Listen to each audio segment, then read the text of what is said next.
अरुंधति जी के चरणों की वंदना की और उन सब का गंगा जी तथा गौरी जी के समान सम्मान किया। वे सब आनंदित होकर कोमल वाणी से आशीर्वाद देने लगी। तब दोनों भाई पैर पकड़कर सुमित्रा जी की गोद में जा लगे, मानिए किसी अत्यंत दरिद्र को संपत्ति से भेंट हो गई हो। फिर दोनों भाई माता कौशल्या जी के चरणों में गिर पड़े। प्रेम के मारे उनके सारे अंग शिथिल हो गए हैं। बड़े ही स्नेह से माता ने उन्हें हृदय से लगा लिया और नेत्रों से बहे हुए प्रेम आश्रुओं से जल से उन्हें नहला दिया। उस समय के हर्ष और विषाद को कौन सा कवि कह सकता है, जैसे गूंगा स्वाद को कैसे बताए। श्री रघुनाथ जी ने छोटे भाई लक्ष्मण जी सहित माता कौशल्या से मिलकर गुरु से कहा कि आश्रम पर पधारिए। तदंतर मुनीश्वर वशिष्ठ जी की आज्ञा पाकर अयोध्यावासी सब लोग जल और थल का सुभीता देख देख कर उतर गए। ब्राह्मण, मंत्री, माताएं और गुरु आदि गिने चुने लोगों के साथ लिए हुए भरत जी, लक्ष्मण जी और श्री रघुनाथ जी पवित्र आश्रम को चले। सीता जी आकर मुनि श्रेष्ठ वशिष्ठ जी के चरणों में लगी और उन्होंने मन मांगी उचित आशीष पाई। फिर मुनियों की स्त्रियों सहित गुरु पत्नी अरुंधति जी से मिली। उनका जितना प्रेम था वह कह नहीं जा सकता था।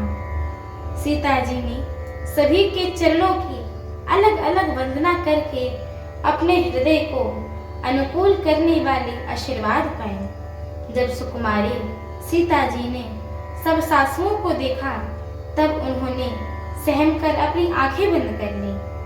सासुओं की बुरी दशा देखकर उन्हें ऐसा प्रतीत हुआ कि मानिए राजहंसिनियां बधिक के वश में पड़ गई हों। मन में सोच करने लगी कि कुचाली विधाता ने ये क्या कर डाला। उन्होंने भी सीता को देखकर बड़ा दुख पाया। सोचा कि जो कुछ देव सहावे वह सब सहना ही पड़ता है। तब जानकी जी हृदय में धीरज धर कर नील कमल समान नेत्रों में जल भर के सब सासुओं से जाकर मिली।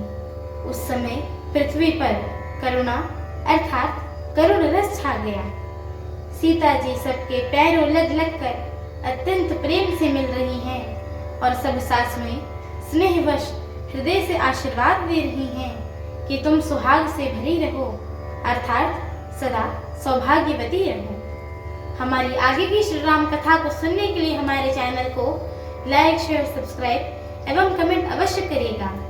एवं आप सभी हरि भक्तों से हम दोनों बहनों का एक छोटा सा निवेदन है कि कृपया आप सभी हमारे श्री रामचरितमानस जी के इस मंगलमय पाठ को पूरा अवश्य सुना करिए, क्योंकि स्वयं परम पूज्यपाद श्रीमद् गोस्वामी तुलसीदास जी महाराज ने कहा है कि जो भी नर नारी मनुष्य जीव जंतु एवं पशु पक्षी प्रभु श्री रामचरितमानस जी के इस मंगलमयी पाठ को सुनते हैं, गाते हैं, कहते हैं एवं श्रवण करते हैं, उनके जन्म जन्मांतर के सारे पाप नष्ट हो जाते हैं।